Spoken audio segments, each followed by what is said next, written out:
भानुसारसारं भुजगेन्द्रहारं सदा वसन्तं हृदयारविन्दे भवं भवानी सहितं नमामि कर्पूरदीपं निराजयामि हरः ओं यज्ञेन यज्ञमयजं तदेवाः तानि धर्माणि प्रथमान्यासन्न तेहनाकं महिमानः सचन्त यत्र पूर्वे साध्या सन्ति देवाः गुरुदेवो महादेवो गुरुदेवो सदाशिवः गुरुदैवात् परं नास्ति तस्मै श्री गुरुवे नमः। ओम वागर्थाविव संपृक्तौ वागर्था प्रतिपत्तये जगतपितरौ वन्दे पार्वती परमेश्वरो सांब जय नमः पार्वती पते शिवा हर हर महादेव। श्रीमद् जगद्गुरु पंचाचार्य महाराज की जय। शिवयोगी सिद्ध रामेश्वर महाराज की जय। कपिल सिद्ध मल्लिकार्जुन महाराज की जय। वीरभद्रेश्वर महाराज की जय। पवन पुत्र हनुमान महाराज की जय। सोमनाथ लिंगेश्वर महाराज की जय। डॉक्टर जयसिद्धेश्वर शिवाचार्य महाराज की जय। भद्रकाली माता की जय। जगदम्बा माता की जय। सनातन धर्म की जय। जय मंगलम जय नमः पार्वती पते शिवा हर हर महादेव। मानव धर्मಕ್ಕೆ ಜಯವಾಗಲಿ, ಧರ್ಮದಿಂದಲೇ ವಿಶ್ವಕ್ಕೆ ಶಾಂತಿ, ವಂದೇ ರೇಣುಕಂ भगवा झेंडा जय जयकार। एकदा भक्तलिंगा हर बोल हर सिद्धेश्वर महाराज की जय। हर श्री शिवयोगी सिद्धरामेश्वर महाराज की जय। हर श्री कपिल सिद्ध मल्लिकार्जुन महाराज की जय। हर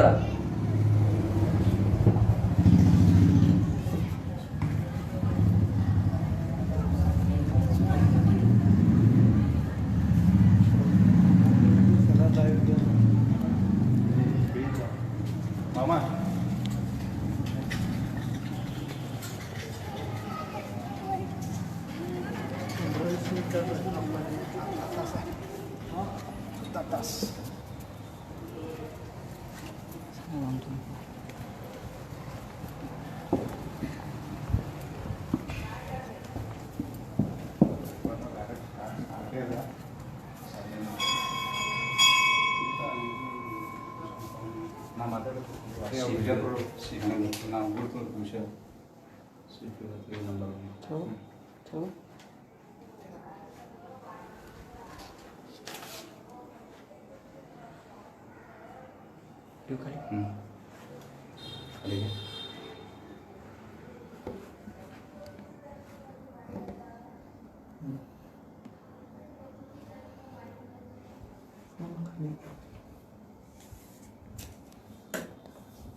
खाली बस मग मला बोलताही सरळ जाईल थोडं तुम्हाला बघून चालू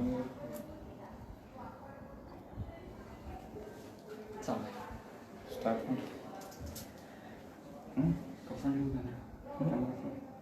ನಿಮ್ಗೆ ಏನು ಕಾನ್ಸರ್ಟ್ अजून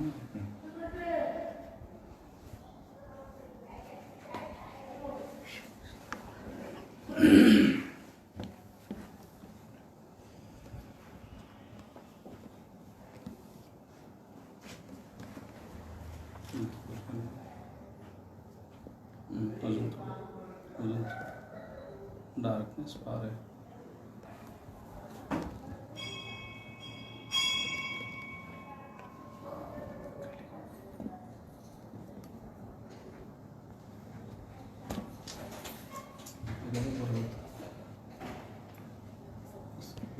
पहिला ಹ್ಯಾಂಗ್ ಕ್ಯಾಮೆರಾ ಇತ್ತಪ್ಪ, ಇದು ಲೈವ್ ಅಂದ್ರೆ ಕೆಲಸ.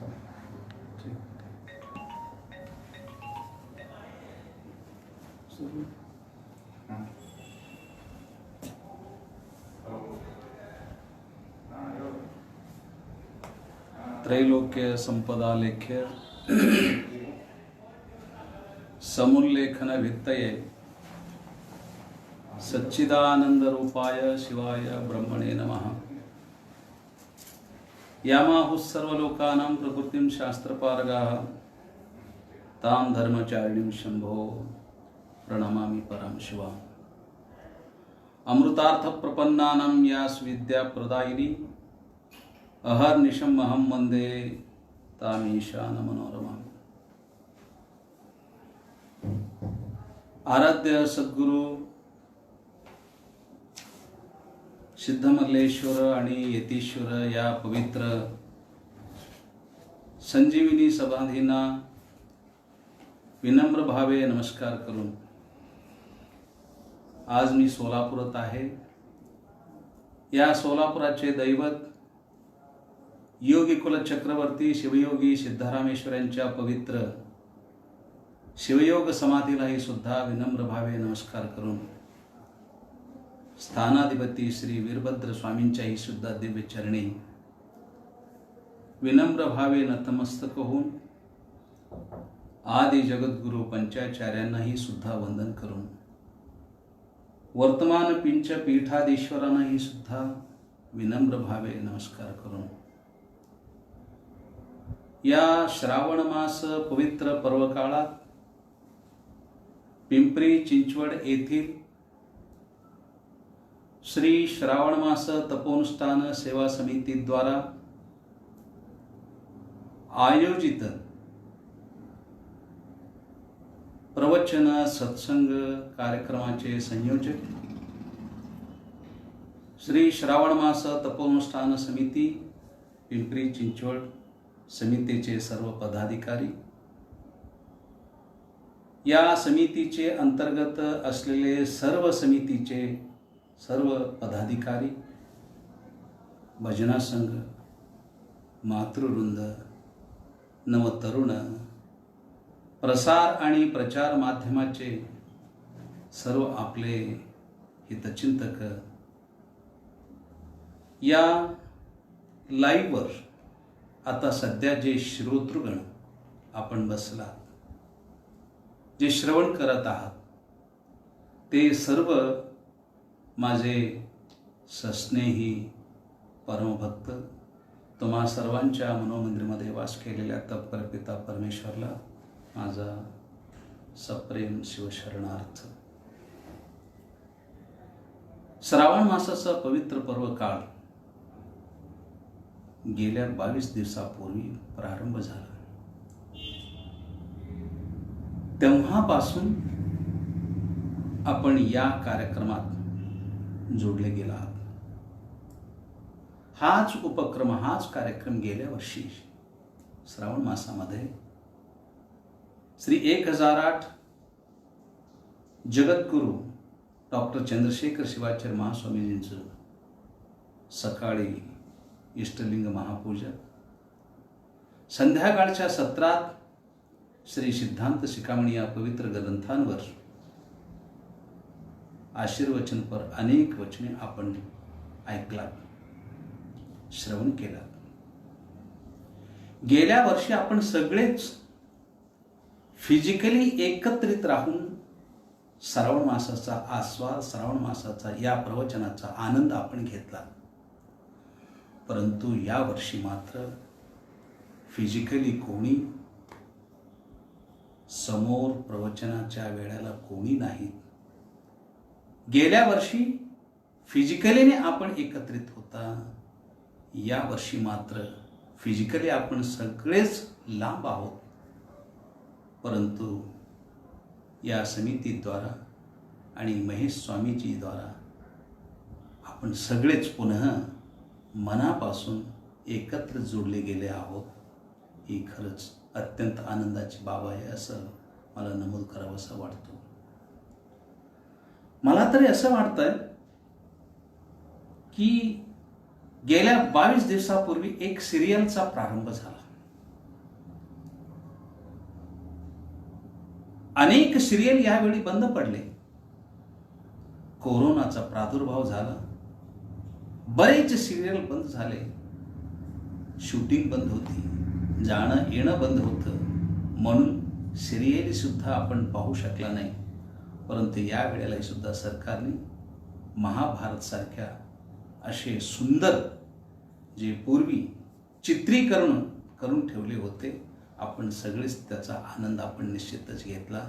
त्याचप्रमाणे मला तरी असं म्हणायचं आहे की गेल्या 22 दिवसापूर्वी एक सिरियल प्रारंभ झाला. तो पिंपरी चिंचवड येथील श्री श्रावण मास तपोनुष्ठान समितीद्वारा आयोजित आणि सिरियल प्रारंभ झाला तोच म्हणजे श्रावण मासात या पवित्र पर्व काळात तुम्हा सर्वांना जोडून अध्यात्माचा विचाराचा खरं म्हणलं तर तो विचाराचा मंथन व्हावा. अध्यात्माची गोडी जी आहे गेल्या वर्षी जी लागली होती ती गोडी टिकून ठेवण्यासाठी तुम्हा सर्वांना या माध्यमाद्वारा म्हणजे तंत्रज्ञानाद्वारा सगळ्यांना जोडून ठेवले. खरंच फार विकसित झालंय तंत्रमय या जगतामध्ये. खरं म्हणलं तर फार आम्ही पुढे गेलो. सायन्स फार पुढे गेले आहे. त्यामुळे आज तुम्ही आणि सगळे जे श्रोतृवर्ग आहात सगळे एका माळ्यामध्ये पुन्हा आज आम्ही बांधले गेलो. तेच म्हणजे श्रावण मासाचा जो आता सध्या अनेक दिवसापासून आपण ऐकत आहात आणि आज मला आपण ऐकत आहात तोच म्हणजे प्रवचन आणि विषय म्हणजे अध्यात्म.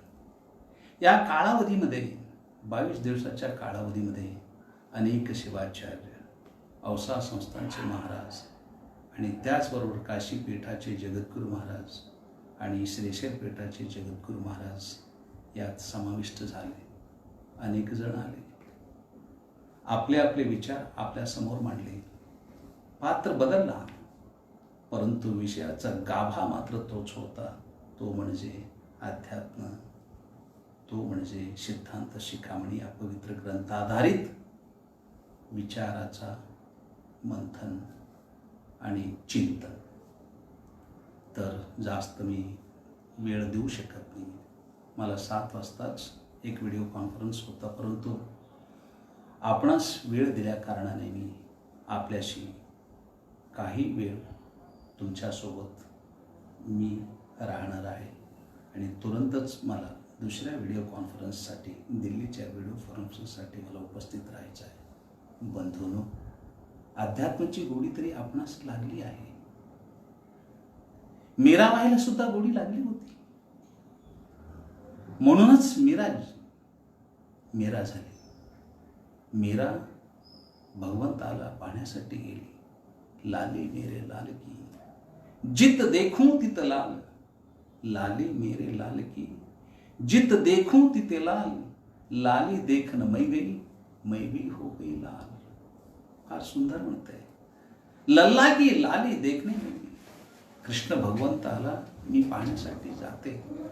परंतु मीराबाई ज्यावेळी कृष्ण भगवंताच्या दर्शनासाठी जाऊन गोडी लागली आणि अखेर मीराबाई तीही सुद्धा कृष्णमय होऊन गेली. त्याच पद्धतीने ही गोडी आपणास लागली आहे. म्हणूनच हा सिरियल अजूनही सुद्धा माझ्या मते 19 किंवा 20 तारखेपर्यंत चालणार आहे. त्याच्यानंतर मात्र हा सिरियल बंद होणार आहे. हे आपण लक्षात घेतले पाहिजे. सिद्धांत शिखामणी या पवित्र ग्रंथावर अनेक विचार आपल्या समोर मांडले गेलेत. त्याच्यामधला एक श्लोक आज संक्षिप्त रूपाने मी थोडंफार विश्लेषण करण्याचा मी प्रयत्न करतोय. सिद्धांत शिखामणीमध्ये भगवंताविषयी सांगत असताना एकहा एवहा शिवा साक्षात चिदानंदमयो विभू. एकहा एवहा शिवा साक्षात चिदानंदमयो विभू. निर्विकल्पो निर्गुणो निराकारो निष्प्रपंचकः. जगद्गुरु रेणुकाचार्य भगवत्पाद अगस्त्य महर्षीनं उपदेश देत सिद्धांत शिखामणी या पवित्र ग्रंथात हा श्लोक उद्धृत करीत आहेत. आज कृष्ण जन्माष्टमी. मला वाटतं काश्मीरपासून कन्याकुमारीपर्यंत जे आपले हिंदू संस्कृतीला मानणारे आहे, कृष्ण या भगवंताला मानणारे आहेत, ते सर्वच जण जन्माष्टमी ते आयोजन करून कृष्ण भगवंताला आरत्या वगैरे करून आनंद घेणारे आहेत. आणि जन्माष्टमी निमित्त निश्चितच अनेक उपक्रमी सुद्धा राबले जात आहेत. कृष्ण भगवंताने अर्जुनाला उपदेश केलेली पवित्र ग्रंथ म्हणजे भगवद्गीता. जे वेदागम उपनिषदावर आधारित आहे. आणि त्याचप्रमाणे जगद्गुरु रेणुक भगवत्पादाचार्य अगस्त्य महर्षींना उपदेश करून समस्त मनुकुलाला उपदेश केलेले ग्रंथ म्हणजे श्री सिद्धांत शिखामणी. या सिद्धांत शिखामणी सांगत असताना हा श्लोक म्हणतात, एक एवा शिवा साक्षात. शिवासारखा दुसरा शिव होऊ शकत नाहीये. एक एवा, शिव एकच होत,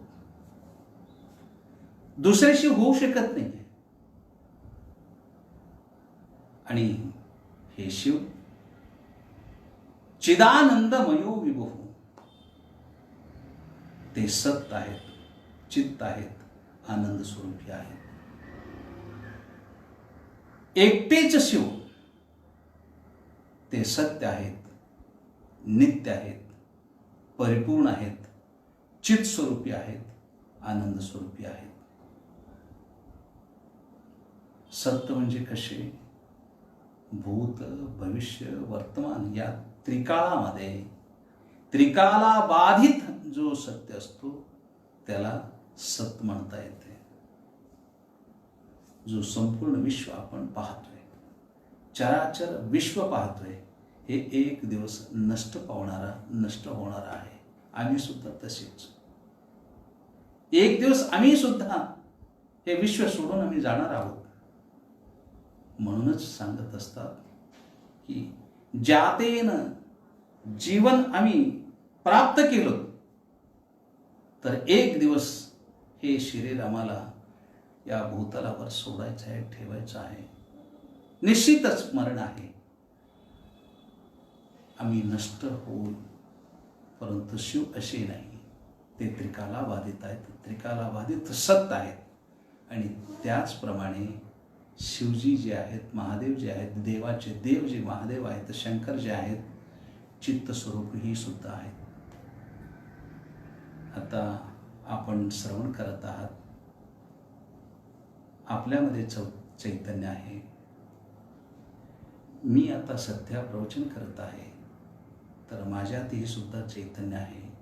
जोपर्यंत चैतन्य या देहामध्ये असतोय तोपर्यंत पाहणे, बोलणे, श्रवण करणे, गमनागमन करणे, क्रयविक्रय करणे, घेणे, देणे हे सर्व व्यवहार चालू असतो. परंतु जेव्हा आतला चेतन जातोय त्यावेळी मात्र कुठलीही हे व्यवस्था राहू शकत नाही, काही आम्ही करू शकत नाही. म्हणूनच आम्ही बाधित आहोत. चैतन्य त्रिकाला बाधित आपल्यामध्ये राहणार नाही. भगवंतामध्ये, महादेवामध्ये तसे नाही. ते त्रिकाला बाधित चित्त स्वरूपी आहेत. म्हणून ते सतही आहे, चित्त स्वरूपी आहेत. भूतकाळामध्ये, भविष्यकाळामध्ये आणि वर्तमान काळामध्ये सुद्धा राहणारे ते शिव म्हणजे ते एकच होत, दोन होऊ शकत नाही किंवा बहुशंख होऊ शकत नाही. ज्याप्रमाणे त्रिकालाबाधित सत्स्वरूपी आणि चित्त स्वरूपी आहेत, त्याचप्रमाणे ते भगवंत महादेव सदा आनंदित राहणारे आहेत. आम्ही कधी तरी एकदम सुखाचा अनुभव घेतो, कधीतरी एकदम आम्ही दुःखित होऊन जातो. परंतु महादेव या सुखदुःखाचा लवलेश त्यांना लेप नाही. ते आनंद स्वरूपी आहेत.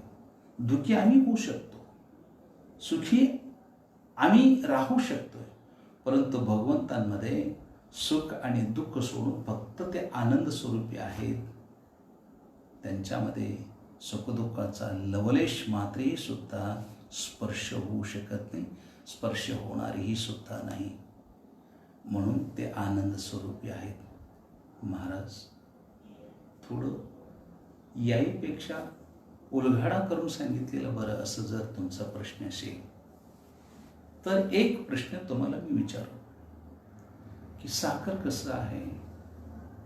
आपण उत्तर द्याल की साखर हा पांढरा आहे. साखर पांढरा आहे तर साकाराचं स्वरूप कसं आहे तर आपण सांगाल साकर स्टार आहे, साकर गोल आहे असे आपण सांगू शकाल.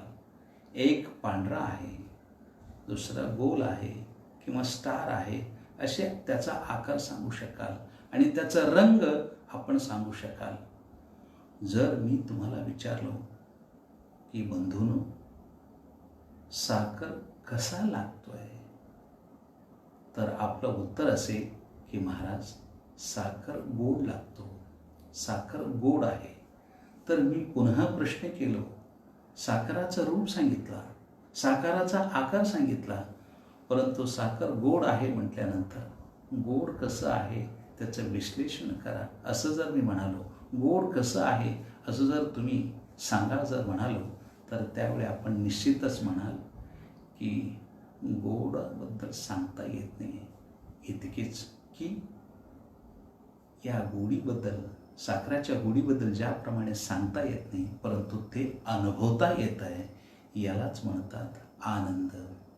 आनंद परिभाषा आम्ही करू शकत नाही, आनंदाची विस्तृत व्याख्या देऊ शकत नाही, परंतु निश्चितच आनंद आम्ही सगळेजण उपभोगू शकतो, आनंदाचा आस्वाद आम्ही घेऊ शकतो.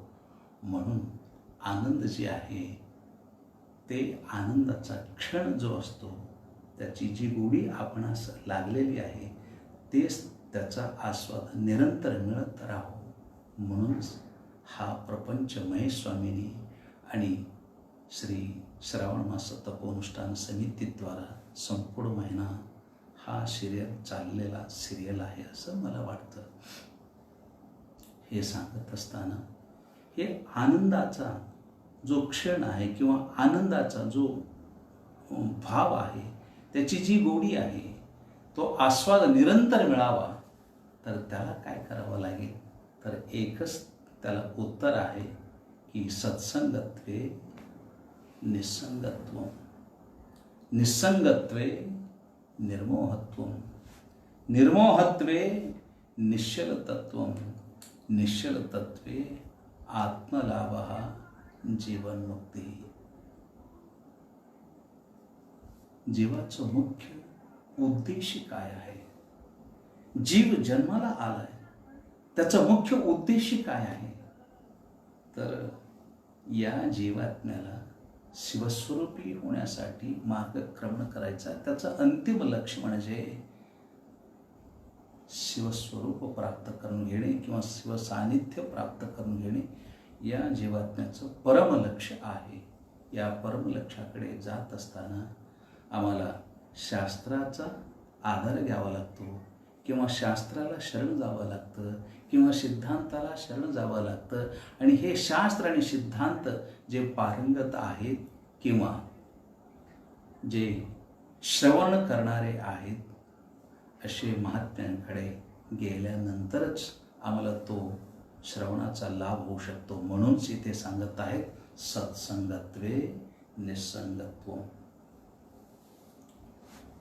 याचा अर्थ मराठीमध्ये सुद्धा सांगत असतात न लगे धन संपदा, न लगे धन संपदा संत संग देही सदा.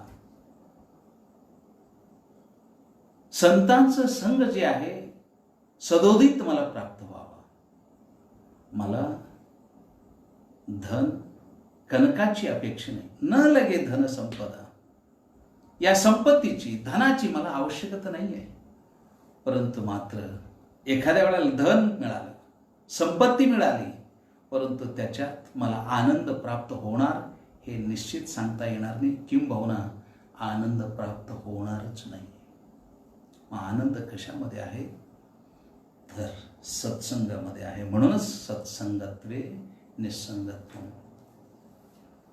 संतांचा समागम झाला, संतांचं सानिध्य प्राप्त झालं, शिवाचार्यांची सानिध्य प्राप्त झाले तर शिव कुठल्या प्रकारे आहेत, काय आहेत शिव, जीवात्म्याला कशा रूपाने ते शिवस्वरूपी प्राप्त करून घेऊ शकतो हे तेच सांगू शकतात. तेव्हा काय होईल निस्संगत्व प्राप्त होईल. याचा अर्थ कुसंगापासून आपण सगळेजण दूर जाल. संत संग प्राप्त झाला तर जे कुसंग आहेत त्या कुसंगापासून माणूस परावृत्त होतो आणि निसंगत्व प्राप्त करतो. याचा अर्थच संघाला, नित्य संघाला, सत्संघाला तो जोडला जातो.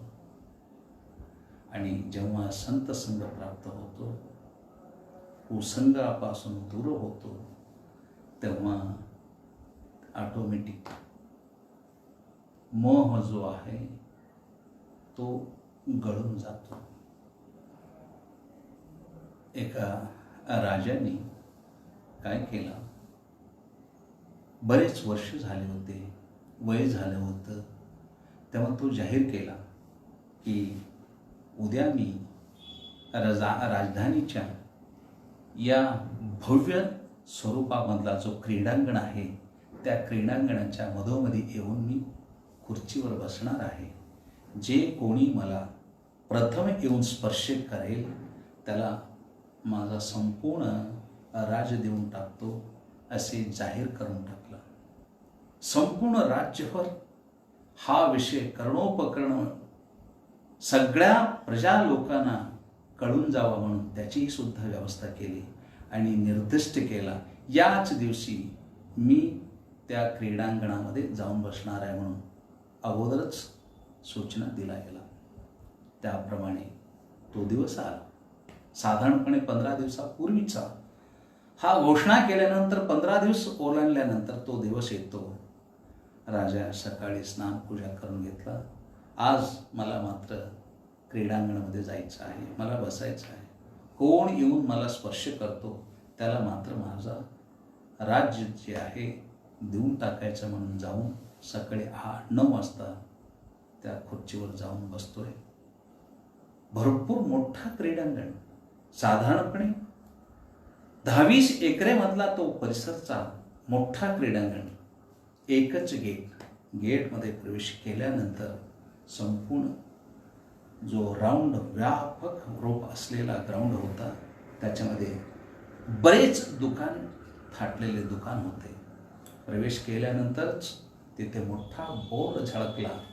आज दिवसभरामध्ये सकाळी 9 वाजल्यापासून संध्याकाळी 6 वाजेपर्यंत जो कोणी इथे येतो, ज्या स्टॉलमध्ये जातो त्या स्टॉलमध्ये गेल्यानंतर ते नाश्ता असो, चहा असो, जेवण असो, कपडे असो, लत्ते असो, भांडे असो किंवा TV असो, मोबाईल असो, काही असो, फर्निचर असो, पुस्तक असो, जे कुठल्या स्टॉलमध्ये जातो त्या स्टॉलमधले सगळे जे काही आपल्या समोर डोळ्यासमोर वस्तू मिळतो तुम्ही घेऊन गेला तर सगळे फुकट म्हणून तो बोर्ड झळकला.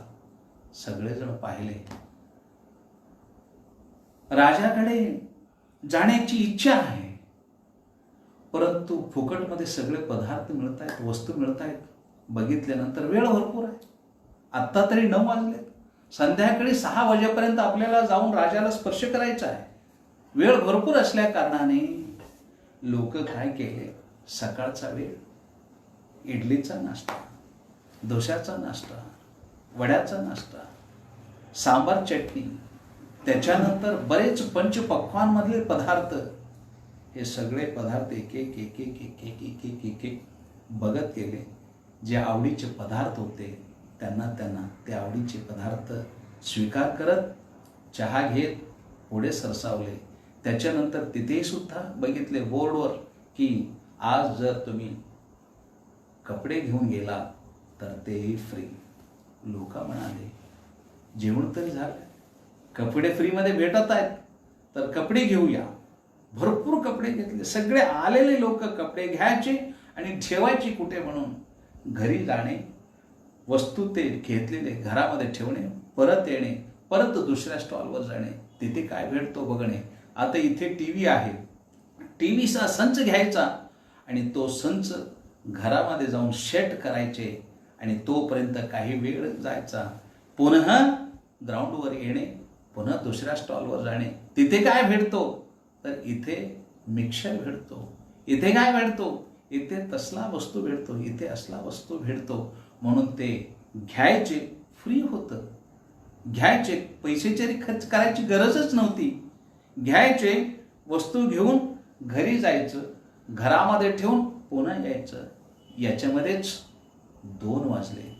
पुन्हा पुढे सरसावले.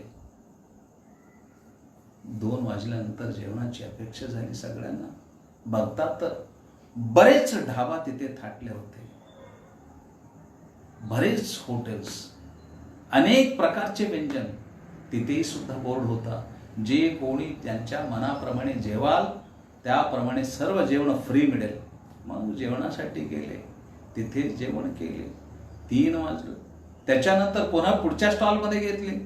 तिथे गेल्यानंतर तिथले वस्तू सुद्धा फ्री मिळत असल्या कारणाने घेत गेले, वस्तू घ्यायचे, घरी जायचं, ठेवून परत यायचं, वस्तू घ्यायचे, घरी जायचं, परत इथे यायचं.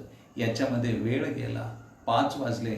सगळेच याच्यामध्येच गुंतले गेले सगळे लोक. राजा मात्र 9 वाजल्यापासून तटस्थ बसला होता. 10 वाजले, 12 वाजले, 1 वाजले, 2 वाजले, 3 वाजले.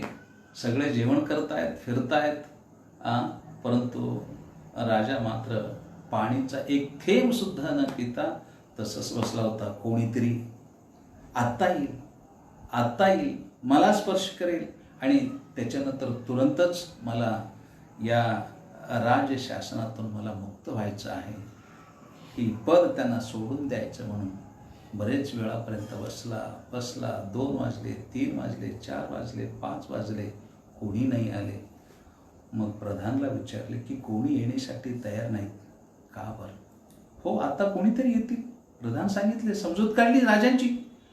मग 6 वाजून गेले. 6 वाजल्यानंतर गेट बंद केलं गेलं. राजांना कोणी येऊन स्पर्श नाही केले. आणि त्यावेळी पुन्हा सांगतात, उद्घोषण होतो एका माईकवर की राजानं येऊन कोणी स्पर्श न केल्या कारणाने राज दरबार तरी मिळणार नाहीये, परंतु जे कोणी इथे येऊन सामान घेऊन गेला त्यांच्यावर मात्र निश्चितच असे कार्य होणार आहे की सगळे सामान परत येऊन द्यावं लागेल आणि काही प्राप्त होणार नाही म्हणून सांगितले. त्याप्रमाणे ही गोष्ट एक दृष्टांत आहे. त्याचप्रमाणे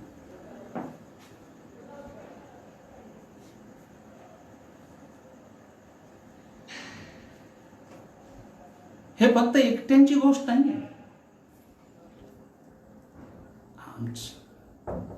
तुमची सगळ्यांची ही गोष्ट आहे. वीरशैव सिद्धांतामध्ये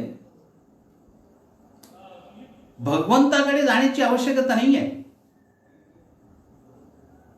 काय आपली पूर्वजांची कृपा. भगवंताच्या दरबारमध्ये जाण्यापेक्षा भगवंतालाच आम्ही देहावर धारण केलं. राजाकडे जाण्याची आवश्यकताच नाही आहे, राजाच आपल्या देहावर आहे. परंतु दृष्टी मात्र आत प्रवेश करत नाहीये. दारुडा होता, दारू पिला होता भरपूर. घरासमोरच उभा राहून सगळ्यांना हात मारत होता, अरे बाबा कोणीतरी मला माझ्या घरी सोडा, कोणीतरी मला घरी सोडा म्हणून हात मारत होता. घरासमोरच होता. परंतु का बरं त्याला माहीत नव्हती की त्याला अंमल चढली होती, नशा चढला होता. म्हणून घरासमोर असून देखील सुद्धा मला घरी सोडावं, कोणीतरी दार दाखवावं, कोणीतरी माझ्या घराच्या दारापर्यंत सोडावं असे म्हणत होता. संत आला, हा असे काय म्हणतो, ह्याचं घर कुठे आहे विचारला. संत विचारल्यानंतर बाकीचे सगळेजण तिथल्या गल्लीमधले लोक सांगत असतात की महाराज स्वतःच्या घरापुढेच थांबलाय, परंतु मग असे काय म्हणतो, त्याला थोडं अंमल चढली आहे, नशा झाली आहे, पिलाय तो म्हणून असे म्हणतो. मग ठीक आहे, याला काय करायचा. एक वाहन घेतला, चकडी घेतली, महाराज त्याच्यामध्ये बसले, त्यालाही सुद्धा बसवलं आणि एक चक्कर टाकले. चक्कर टाकून पुन्हा तिथेच आले. बाबा तुझं घर आलंय बघ जा. तेव्हा तो म्हणतो, महाराज तुम्ही एकटेच हो. किती वर्षापासून मी म्हणतोय, हाका मारतोय की माझ्या घरी पोचवा म्हणून, परंतु कोणी पोचवले नाही. तुम्ही धन्य आहात. असे जेव्हा तो म्हणतो, अशा रीतीची पद्धत जी आहे आमची परिस्थिती झाली आहे की आम्ही ज्या अमृततुल्य अशा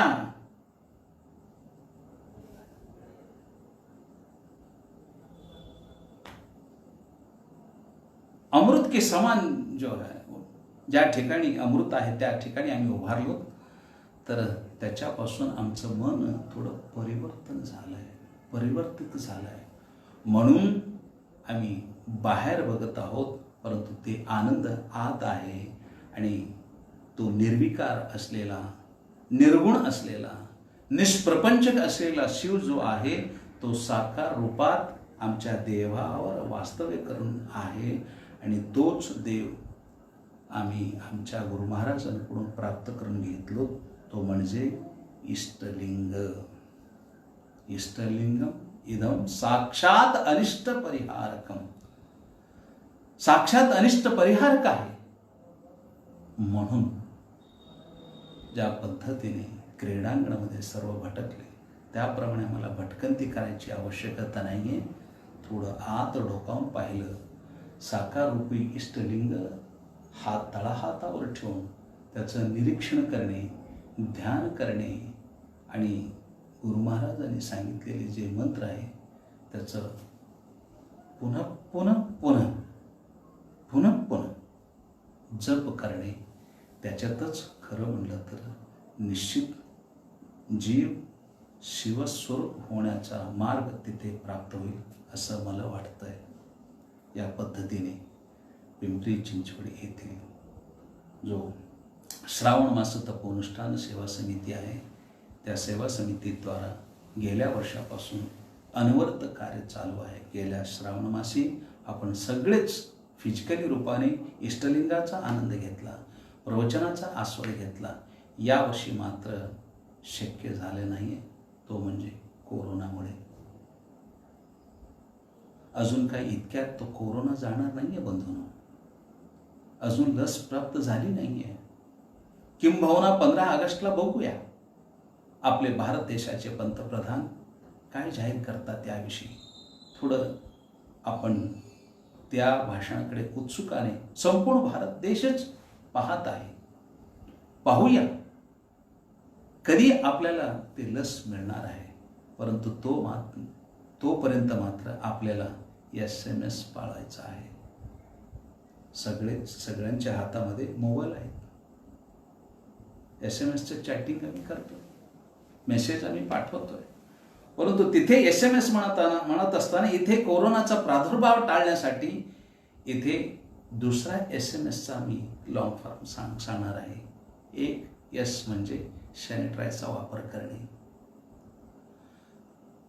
त्याच्यानंतर M म्हणजे मास्कचा वापर करणे, त्याच्यानंतर दुसरा S जो येतो, S प्रथम सॅनिटायझर, दुसरा M म्हणजे मास्क. परवाच 5 ऑगस्टला राम जन्मभूमी या ठिकाणी भव्य स्वरूपातला जो विश्वातला द्वितीय जो मंदिर होणार आहे, सर्वांग सुंदर जो मंदिर होणार आहे, त्या सर्वांग सुंदर मंदिराचा शिलान्यास आपले भारत देशाचे पंतप्रधान मान्यवर श्री नरेंद्र मोदी यांच्या करकमलद्वारा शिलान्यास झाला. त्या दिवशी मोदीजी म्हणत असताना 6 गज की दूरी, मास्क है जरूरी सांगितले. आपण सगळेजण ऐकला. एक S म्हणजे सॅनिटायझर, दुसरा M म्हणजे मास्क, तिसरा S म्हणजे सोशल डिस्टन्स. अजूनही सुद्धा तो पाळायचा आपल्याला, तरच आम्ही सुरक्षित राहू. अनेक संत लोकांनी पाठीमागे पूर्वी काळामध्ये हाक दिले की एकामेका सहाय्य करू, अवघे धरू सुपंत म्हणून.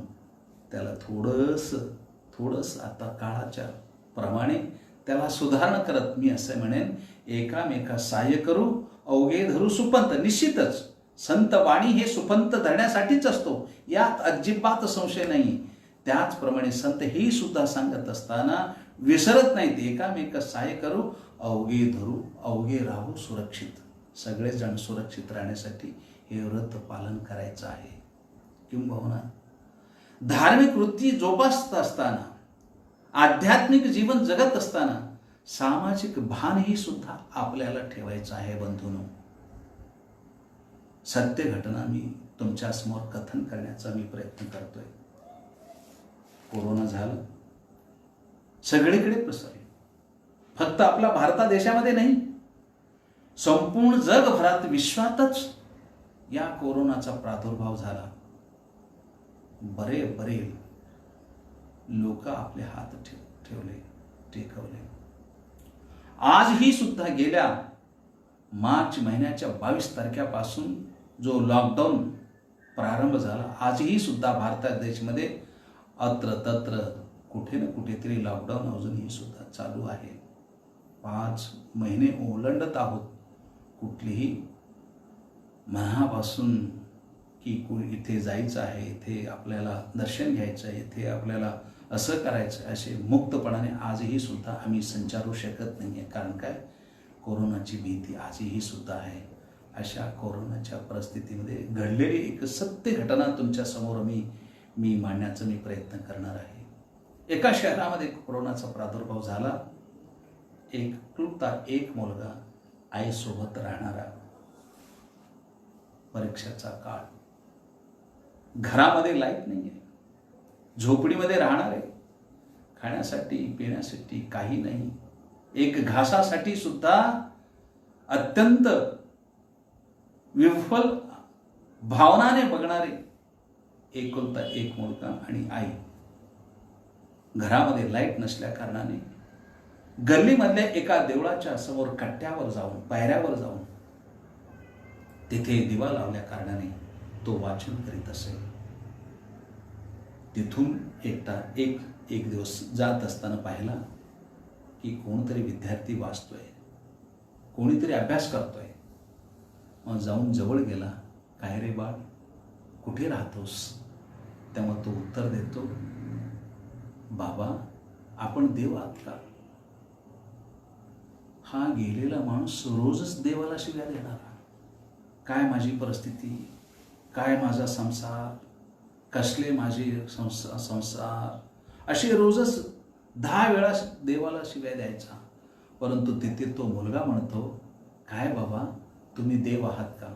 आश्चर्य वाटलं. मी तरी रोज 10 वेळा शिव्या देत असतो देवाला, परंतु हा विद्यार्थी, हा मुलगा, तो म्हणतो तुम्ही देव आहात.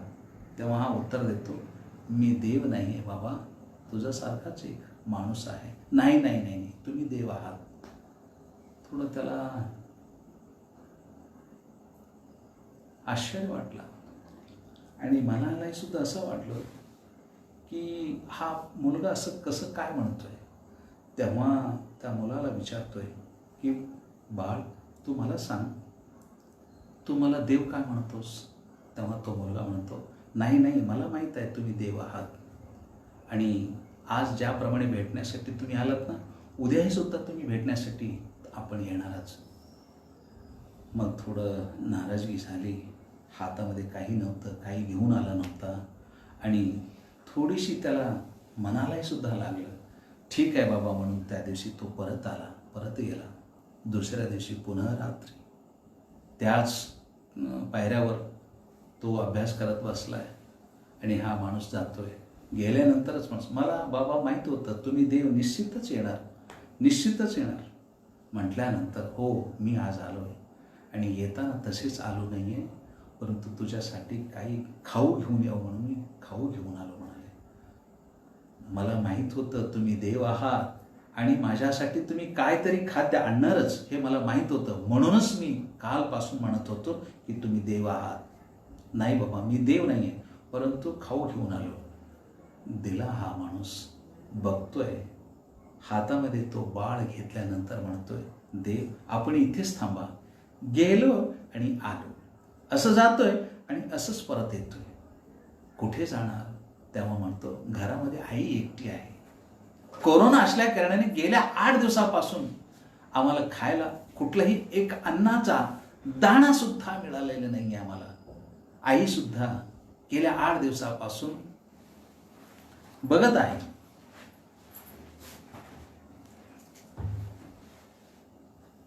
म्हणून आत्ता गेलो आणि आलोय. हा माणूस म्हणतोय जा बाबा. पळत गेला, आईला सुद्धा दिला. काय रे, कोण दिले? आई, तुला काल सांगितलं होतं ना की देव माणूस भेटला, देव भेटला म्हणून सांगितलं होतं ना. तो देव पुन्हा आज आलाय. बाळ, खरंच तो देव आहे. गेल्याबरोबर त्याच्या पायावर तुझं मस्तक ठेवून नमस्कार कर रे बाळ, खरंच तो देव आहे म्हणल्यानंतर बाळ दिला. तोही थोडं खाल्ला, असल्या घरामधले पाणी पिला आणि परत आला. देवासमोर ज्याप्रमाणे उभारून आम्ही नमस्कार करतो त्याचप्रमाणे त्या व्यक्तीसमोर हा बाळ उभारतोय आणि उभारून म्हणतोय, देव, आपण थोडं चरण जे आहेत दोन्ही जे आहे एकत्रित आणा. काय रे, मला दर्शन घ्यायचं आहे. नाही बाबा, नाही, मला निश्चित दर्शन घ्यायचं आहे. जेव्हा दोन्ही पाय जे जोडलं जातोय त्यांचे, तेव्हा हा बाळ नतमस्तक होऊन त्याचा माथा त्यांच्या पायावर ठेवतोय आणि नमस्कार करतोय. खरंच देव, तुम्ही खरंच देव होता. त्या व्यक्तीच्या डोळ्यामध्ये सुद्धा पाणी तरंगतात आणि काही नस म्हणता मूक असे होऊन तो परत येतो आणि नाळ जुळलं जातं. एकामेकाशी नाळ जुळले जातात की हा माणूस खरंच देव आहे म्हणून त्या मुलाच्या मनामध्ये आणि या व्यक्तीच्या मनामध्ये काय योग्य व्यक्ती, काय योग्य मुलगा सापडलाय मला म्हणून त्यांच्या मनामध्ये हे दोघांचे मन जुळले जातात. बंधूंनो, एका महिन्यापासून मनाने आपण जोडले गेलो आहोत. साधारणपणे माझ्या समोर आज 20-22 हजार लोक आपण बसून या व्हिडिओ कॉन्फरन्सिंगद्वारा, या तंत्रज्ञानामुळे जो विकसित आता सध्या विषय आहे त्याप्रमाणे आपण प्रवचन ऐकत आहात. रोजच एका शिवाचार्यांचं दर्शन सुद्धा घडत आहे. मनाने जोडले गेलो होत आपण. ही किमया मला वाटतं महेश स्वामी साधलं गेल्या वर्षी फिजिकल रूपाने आणि या वर्षी मनाने. लांब बसूनही सुद्धा आम्ही सगळेजण एकत्रित आलोत. तुम्ही मला पाहू शकता परंतु तुम्हाला मी पाहू शकत नाही. मला तुम्ही पाहू शकता. अशा पद्धतीने जे कोणी जोडले गेलेत, आता सध्या लाईव्ह चालू आहे, जे कोणी पाहत आहात सगळे आम्ही जोडले गेलो. तर जरी मी तुम्हाला पाहत नसेल, मला तुम्ही पाहत असताना आम्ही मनाने जोडले गेलो. असेच ते दोघे जोडले गेले.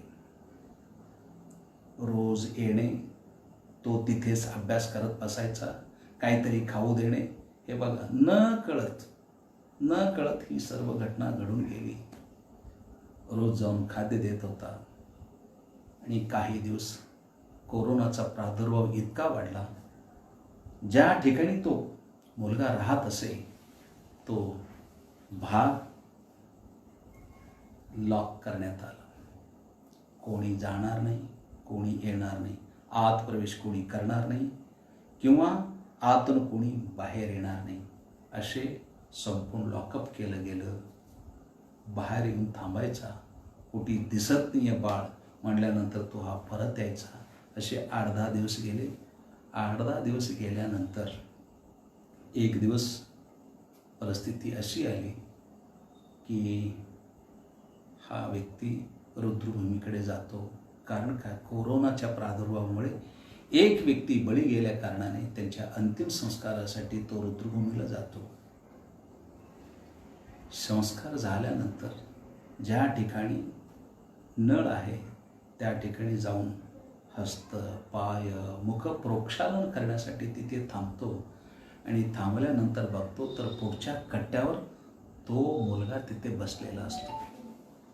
जो देवळाच्या कट्ट्यावर किंवा देवळाच्या पायऱ्यावर बसून अभ्यास करायचा, ज्याची घट्ट मैत्री झाली होती, त्या मुलाला तिथे पाहिल्यानंतर आश्चर्य वाटतं आणि हा तुरंतच विचारतो, अरे इतके दिवस? नाही बाबा, तिथल्या मी निघून आलो. का रे? 10-12 दिवसापूर्वी जेव्हा लॉकडाऊन झाला, लॉकअप केलं गेलं, त्याच दुसऱ्या दिवशी आई शिव झाली हो. आई गेली आणि आई गेल्यानंतर तिसऱ्या दिवशी माझा रिझल्ट आलाय. मी पास झालोय. मला 96% मिळालंय. हे 96% मिळालंय म्हणून माझं जे काही मार्क्स कार्ड आहे बघण्यासाठी सुद्धा आई राहिले नाही हो. गेली ती. त्याला शिवरूप प्राप्त झालं असेल. बघा हे माझं मार्कशीट म्हणून त्याला त्या व्यक्तीला दाखवतो. हा विद्यार्थी पानवट का? खरंच दुःख अनावर होतो. मग कसं राहिलं? काही नाही. तेव्हापासून मी आजपर्यंत फक्त या नळाचं पाणी पिऊन आहे. मला कोणी विचारणारे नाहीत. आणि आता सध्या ऑनलाईन अभ्यासक्रम सुद्धा सुरू झालाय. माझ्याकडे मोबाईल सुद्धा नाही. आई म्हणून गेली आहे, बाळ कुठल्याही परिस्थितीत मात्र अभ्यासामध्ये चुकारूपणा आणायचं नाही. अभ्यास सोडायचं नाही. कुठल्याही परिस्थितीत अभ्यास करायचा आणि तुला पुढे जाऊन राष्ट्रसेवक व्हायचं आहे बाळ. म्हणून तुला अभ्यास करून पुढे जायचं आहे म्हणून गेली आहे. आता ऑनलाईन अभ्यासक्रम चालू झाले कारणाने माझ्याकडे मोबाईल नाही म्हटल्यानंतर या व्यक्तीच्या खिशामध्ये मोबाईल असतो. सहज हातामध्ये घेतो. बाळ आजपासून या मोबाईलवरून तो अभ्यास कर आणि जे काही शक्य आहे तो यशस्वी होण्यासाठी जे तुला यशस्वी मार्ग तुला प्राप्त करून घ्यायचा आहे, जे काही पद तुला या अभ्यासावरून तुला प्राप्त करून घ्यायचं आहे ते पद तू पदवी प्राप्त करून घे म्हणून मोबाईल देतात. ही साली सामाजिक भान. अगर चांदनी सितारों से बगावत कर दी तो अंबर का क्या होगा. एखाद्या वेळेला चांद आणि चंद्रमा आणि सितारे जर आकाशातून लुप्त झाले तर आकाशाला या नभाला सुंदरता कुठून येणार आहे हो. नक्कीच नाही. अगर चांद ने सितारों से बगावत कर दी तो अंबर का क्या होगा. आकाशाचं काय होणार. चांद नाही दिसला, तारे नाही दिसले तर काय आभाळाची सुंदरता नाहीच आहे. कदापि सुंदरता दिसून येणार नाहीये. त्याच पद्धतीने अगर लहरों ने पानी से बगावत कर दी, जे समुद्राच्या किनारे राहणार आहेत, मुंबईमधले आहेत किंवा गोव्याचे आहेत किंवा कुठलेही आहात, समुद्र किनारा आहे. अनेक तिथे लहर उठतात, तरंगे येतात. समजा समुद्र आहे परंतु तरंग नाही तर त्या समुद्राला सुद्धा शोभा नाही आहे. म्हणून अगर चांद ने सितारों से बगावत कर दी तो अंबर का क्या होगा. अगर लहरों ने पानी से बगावत कर दी तो समुद्र का क्या होगा. समुद्र ही सुद्धा समुद्राची जी सुंदरता आहे ते सुद्धा दिसून येणार नाहीये. बंधूंनो, त्याचप्रमाणे इथे सांगत असताना सांगतात कि अगर इंसान ने इंसान से बगावत कर दी तो इंसानियत का क्या होगा. इंसानियत का क्या होगा.